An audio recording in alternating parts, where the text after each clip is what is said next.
Hello traders. Nifty आ bank Nifty trade करिया पय 18 मार्च को कौन कौन लेवल से पारे चलंतु आमे से विषय आलोचना करिबा।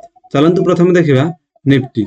निफ्टी रो डेली कैंडल को जो देखा जिवो ताहले ए एरिया रो सेलिंग प्रेशर पड़थिला, जोडा कि हमरो 22 मार्च आउ 12 मार्च आउ 13 मार्च रे दीटा कैंडल कंप्लीटली नेगेटिव हेइथिला, किंतु आज जो बड़ा ग्रीन कैंडल हेइजी तो एठी आमे एठी एबे भी कंफर्म नु कि मार्केट अपसाइड जिवो ना डाउन साइड जिवो। काहे ना जो ए जो टॉप रु सेलिंग जोडा आस्तिला 10 मार्च तांको ए पर्यंत अपसाइड रे काटिनी, जे पर्यंत न काटी जे आमे कंफर्म हे परनी मार्केट अपसाइड जिवो। तो चलंतु देखिबा 15 मिनिट टाइम फ्रेम रे हम पाई कोन कोन लेवल से पारे। जदि 15 मिनिट टाइम फ्रेम रे हम देखिबा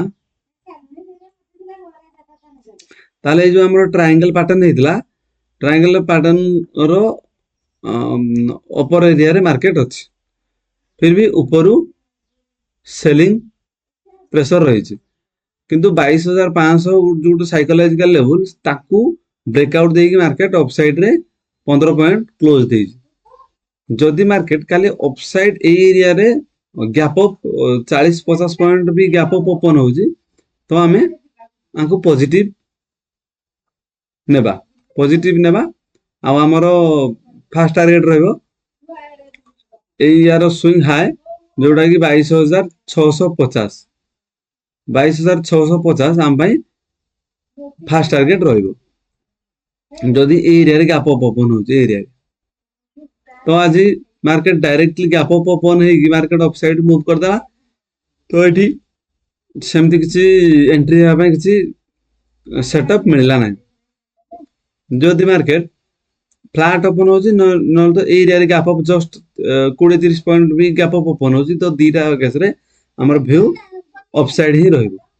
जदि मार्केट काली पूरा बहुत बड़ गैप डाउन ओपन हो जी जोडा कि आज 22500 रे क्लोज देजी, जदि डायरेक्टली 100 पॉइंट भलिया गैप डाउन ओपन हो जी माने ए जो ट्रेल लाइन ड्रॉ करछन्ते हमें ए ट्रेल लाइन तोले डायरेक्टली गैप डाउन जदि ओपन हो जी जोडा कि 22400 तोले ए जदि डायरेक्टली गैप डाउन ओपन हो जी ताले मार्केट रो व्यू नेगेटिव ही रहबा, हमें डाउन साइड मूव रखबा कारण जो ग्रीन को पर डाउन साइड मूव करि सारछि। चलन देखबा बैंक निफ्टी। बैंक निफ्टी रो जदि डेली कैंडल को देखा जिवो ऑलरेडी मार्केट ब्रेकआउट देकी गोटे ग्रीन कैंडल बनेछि, तो एठू मार्केट रो व्यू पॉजिटिव अछि। चलन देखा 15 मिनिट टाइम फ्रेम रे हम पाई कोन लेवल से ऊपर जो हम ट्रेन लाइन एमती ड्रॉ करथिले मार्केट ता ऊपर ही क्लोज देछि, ता ऊपर क्लोज देछि तो मार्केट रो व्यू पॉजिटिव अछि।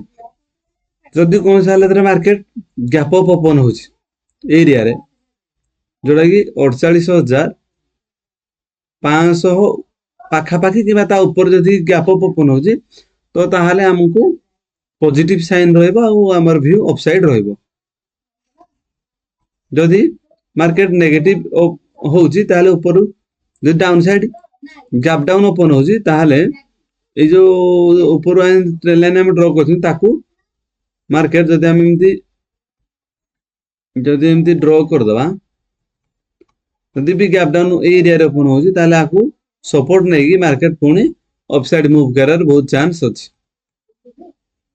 एई भली निफ्टी आ बैंक निफ्टी रे ट्रेडिंग्स लेवल्स पाए वीडियो को लाइक एवं चैनल को सब्सक्राइब करंतु। Thank you.